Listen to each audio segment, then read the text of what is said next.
The truth is, we all love living in a tidy house. And whether you're a naturally messy person like myself or someone who's always been fairly organized, but you're just finding that you're having a hard time staying on top of your house, today I have 21-minute habits that you can put in place. And with just a little bit of practice, you're gonna find that they become second nature, they're automated, and your house is staying tidy without you even trying.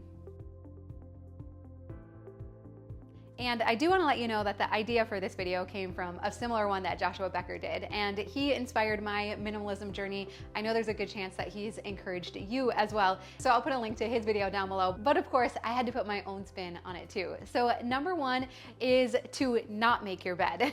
So we want to let your bed air out in the morning. Now, Joshua actually got a lot of heat for this one because supposedly we're not supposed to make our beds right away when we get out in the morning. We want to let it breathe, air out, dry out. Otherwise, we are making a prime environment for dust mites, I guess. I'll link to an article down below if this is news to you. But even if you're on team air it out, we can still make our bed look neat and tidy, and it's a really great way to start the day. Number two is to put away shoes, coats, gloves, hats, mittens as soon as you come in the door. Now, this is something we all know that we should do, but if you found that this has become difficult, it might be time to look at the inventory in your coat closet, hallway, or mudroom. And so if the inventory has crept up, if there's too many shoes and coats and gloves, then it can be really difficult to put these away. So we have a limit of 2 per each, 2 pairs of shoes, 2 coats, 2 of anything per person in our household, and that really helps to make it easy for everyone to put their stuff away. Number 3 is to process the mail as soon as you bring it in the house. Now, of course, it's easy to get rid of the recycling and anything that needs to be shredded, but what about those things that you just don't know what to do with? That's where you want to have a time will tell bin. So as soon as mail comes in, if there's anything that you're just not sure if you're going to need to reference in the future, not the to-do items, those go in their own spot, but if it's just a coupon or a catalog or a flyer, something you might want to look at again in the future, that goes directly into a time will tell bin, and this will get rid of all of those random piles of paper that like to clutter up our counters. Number 4 is to put clean dishes away right away. Now, again, this might also be a little bit controversial, but it actually feels really good for us to fully complete a task whenever we do it. And it really doesn't take that much longer to dry the dishes right away, especially if each of our family members are in charge of their own dishes as well. Number 5, don't leave clothes on the floor, chair, furniture, or extra laundry baskets that are on the floor in your room. Put your clothes away right away. Doesn't this make our bedroom feel so much better? And again, if we'll get in the habit, it hardly takes any time at all, but man, once we let it stack up, it really does become overwhelming. Number 6 is to put away all of your reading materials when you're done. So whether it's books or magazines, make sure you tidy them up. And I'm gonna do you one better. Today's video is sponsored by Blinkist, and I would recommend that you don't even buy the book in the first place. Instead, you go onto Blinkist. It's a really cool app. Blinkist allows you to understand the most important things from over 6,500 nonfiction books and podcasts. The entire book is boiled down to blinks, or the key points of the book, and you can listen to them or read them in about 15 minutes. So even as I was preparing for this video, I was reviewing Stephen Covey's 7 Habits of Highly Effective People. I especially love habit number 1, which is to be proactive. And I love what this blink says. It says, when you're proactive, you have the freedom to choose how you engage the world around you and the opportunity to determine your own destiny. Instead of the world happening to us and our houses happening to us and our stuff happening to us, we have the opportunity to take control of it, whether it is our physical environment or all the other aspects of our lives. And that's what I love about Blinkist, is that it helps you become the best version of yourselves by boiling down these really powerful and important books into these bite-sized pieces. And there's also a really cool new feature called the Blinkist Spaces. This allows you to create a space with friends or family where you can recommend titles to each other. All members of a shared space can access all titles in the space, with or without a Blinkist premium subscription. Tom and I go back and forth on some parenting books, but I also love to bounce ideas with my sister Diana as well when we're talking about marketing and learning new skills and new communication skills. We have so many great notes back and forth to each other within the app. And right now, if you use our link, you can try it out completely free for 7 days, and then beyond that, get 25% off a premium membership. And not only does it help keep the book clutter down, it also helps us become the best version of ourselves. Tip number 7 is to put away keys and change right away. Depending on your organizing style, you might have something vertical on the wall or a drawer that you tuck everything away into. No matter what, make sure it has a home and it goes back to that home every single day, and you'll never have to search for your keys again. Number 8, don't leave out bathroom toiletries. And so I shared my get ready bin recently, but I also saw another great idea is to have a nighttime bin as well. Because often, especially as women, we use different things in the evenings, or we know we should, right? Compared to morning. And so you could put all of your skincare routine, vitamins, supplements, anything else that you use right before bed. And so I love this idea of having a get ready bin and a nighttime bin. And either way, they're so easy to pull out, use everything in them, and then tuck them away again, keeping your bathroom vanities super clean and tidy. Number 9 is to help our kids learn to put their school items away right away. And of course, the best way to do this is to have a designated spot for each. And then remember, we're the household managers, right? So it's kind of like a manager-employee situation. So in the beginning, we might have to oversee it quite a bit. It might require a lot of repetition, but it will pay off. You might even have some rewards for everyone getting things to where they need to go. And this really helps our home to feel more tidy. Number 10, oh, Tom is so good at this one. Clean the entire car when you get home. So bring everything out of the car that you brought into it or you got while you were out. And so Tom's great at instructing the kids, hey, look around your seat, grab anything and everything that's in here. And this is something for me when I get home and I'm kind of like, ugh, I don't want to bring everything in. I have to remind myself how good it feels to get into a clean car the next time I get in.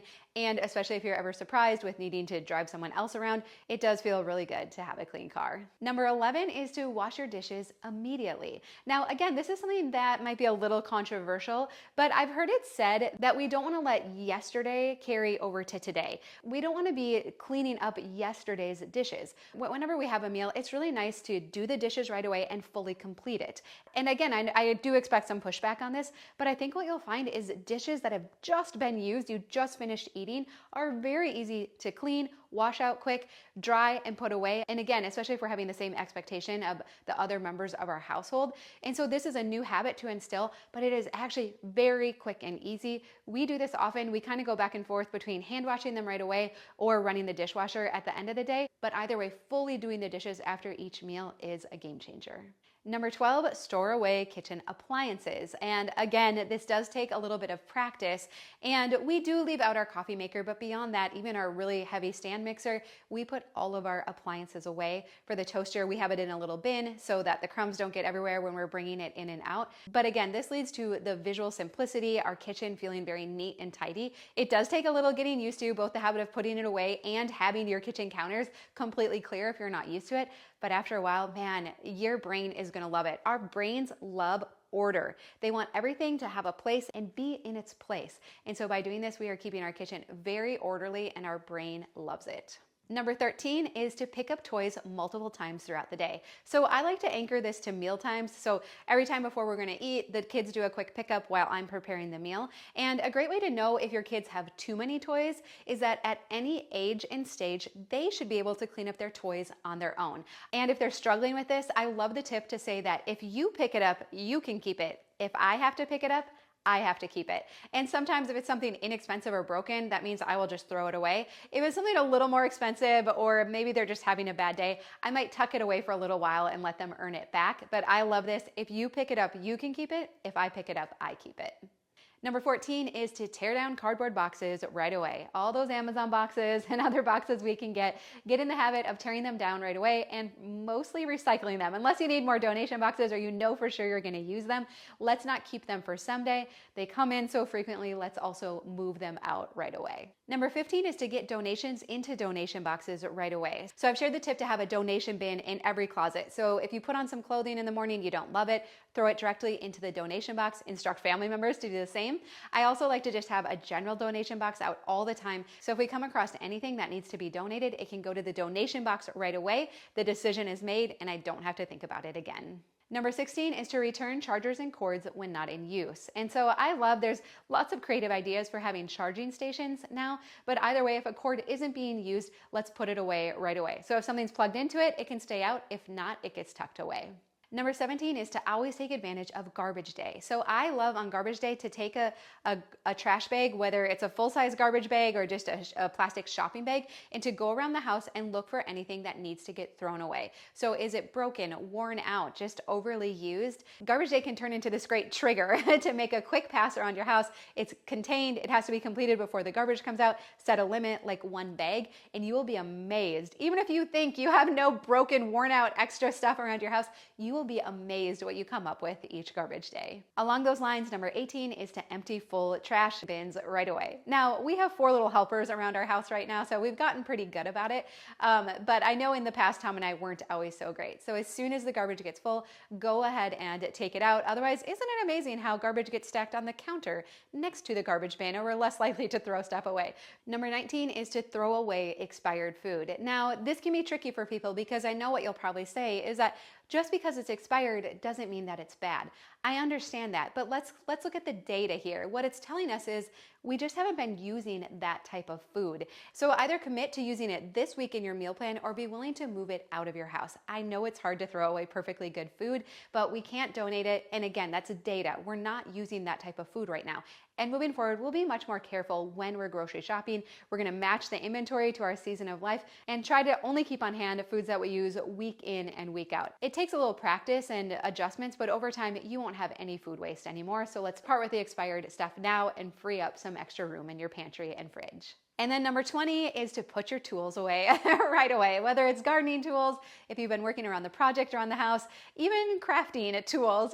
Let's work to put those away every day, keep our workspaces tidy. All right, so there you have it, 21 minute or less habits for a very tidy home. Again, these just take a little bit of practice, but before you know it, they will be automated and your house is gonna feel really good. One other thing I think that tidy people naturally know is we can't keep it all. They're very aware of the inventory in all of their spaces. So if you need help managing your inventory, doing a little more decluttering, of course, I have you covered, over 700 videos to do so, but I'll put a couple of my favorites right here. I love you. I hope you have a really good day, and I'll see you again soon.